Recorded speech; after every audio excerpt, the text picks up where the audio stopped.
네, 안녕하세요. 요즘 MZ 세대 사이에서 조용한 퇴사가 화제죠. 실제 퇴사하는 것은 아니지만 지시받은 일만 최소한으로 처리하면서 월급만 받아가는 상태를 의미해요. 사실 생각해보면 굉장히 스마트한 선택처럼 보이지만 과연 그럴까요? 오늘 영상에서는 조용한 퇴사에 대해서 그리고 합리적인 선택에 대해서 이야기해 보겠습니다. 많은 MZ 직장인들이 이런 생각을 합니다. 회사는 나를 쉽게 자를 수 있는데 왜 헌신해야 되는지, 주말까지 야근해도 월급은 그대로인데 왜 열심히 해야 되는지, 그런 생각을 하죠. 실제로 많은 회사가 직원을 소모품처럼 대하는 것도 사실입니다. 그래서 퇴사는 하지 않지만 최소한만 일하겠다라는 조용한 퇴사가 생겨나기 시작했습니다. 워라밸도 지키고 내 시간을 자기 개발이나 취미에 쓰겠다는 뜻입니다. 아주 합리적으로 생각할 수도 있죠. 하지만 조금만 깊이 들여다보면 또 다른 이면이 있습니다. 조용한 퇴사의 밑바탕에는 나는 회사를 위해서 일한다 라는 생각이 그 밑에 있습니다. 회사가 나를 대우해주지 않으면 나도 그만큼만 일하겠다, 이렇게 거래관계로 보는 거죠.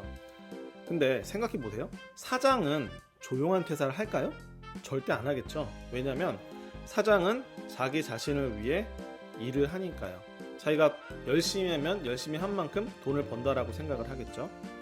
우리의 업무 경험이나 문제 해결 능력 그리고 커뮤니케이션 스킬은 사실 일하면서 우리 자신이 평생 가져가는 자산입니다.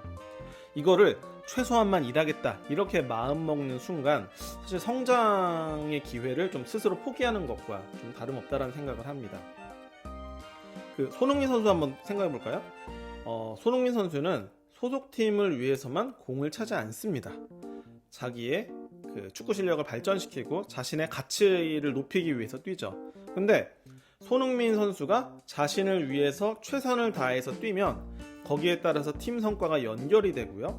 그게 우리나라 대표팀의 그런 실력에도 굉장히 큰 상승을 가져온다라는 거죠. 만일 손흥민 선수가 연봉이 이 정도니까 이 정도만 뛰어야지 라고 생각하면 그거는 좀 상상하기 어려운 일이죠. 우리도 마찬가지예요. 회사를 위해서가 아니라 나를 위해서 일하는 것이 또 성과가 그 회사에 연결되는 부분들이 있다라는 것입니다. 직장에서 처리하는 일들은 회사의 매출, 사장을 위해서기도 하죠. 회사의 매출을 올리기 위해서기도 하지만 그 과정에서 얻는 경험하고 시행착오는 우리 내면에 차곡차곡 쌓입니다. 사실 저 같은 경우 개인적으로 좀 업무 센스가 뛰어난 편은 아니지만 성실하게 여러 가지 일들을 많이 해왔고 그러다 보니까 다른 사람보다 더 많은 일을 좀 떠맡게 됐어요. 거의 한 1.5인분, 2인분 일을 할 때도 있었어요. 다른 사람은 0.5인분 하는데 그때는 좀 억울하고 좀 속상하기도 했지만 시간이 좀 지나서 돌아보니까 그 경험들이 이게 저의 자산으로 축적이 되더라고요. 여러 사례를 경험하면서 문제를 해결하는 힘을 키웠고 지금은 여러 사람에게 조언이나 자문을 해줄 수 있는 그런 위치도 되었죠. 신입사원이라도 사장의 마인드로 일을 한다면 미래에 내가 차릴 기업의 사장 연습을 미리 돈을 벌면서 하는 셈입니다. 결국에 조용한 선택은 개인의 선택이에요. 각자의 가치관에 따라 삶을 설계할 수 있습니다. 그럴 권리가 다 있죠, 누구나. 근데 저라면 제 자녀가 만약에 직장인이 됐을 때 저는 조용한 퇴사할게요 라고 하면 저는 떠다 말릴 겁니다. 이유는 간단해요. 조용한 퇴사가 단기적으로 근시안적으로 보면은 합리적일 수 있지만 장기적으로 보면 그게 결코 자신을 위한 선택이 아니기 때문입니다.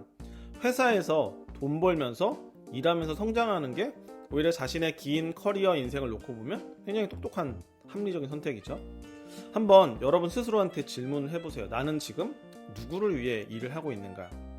이게 질문에 대한 답이 달라지면 똑같은 업무를 하더라도 완전히 다른 의미로 자신에게 다가옵니다. 오늘 영상이 여러분 선택에 도움이 되었으면 좋겠습니다. 다음 영상에서 뵙겠습니다.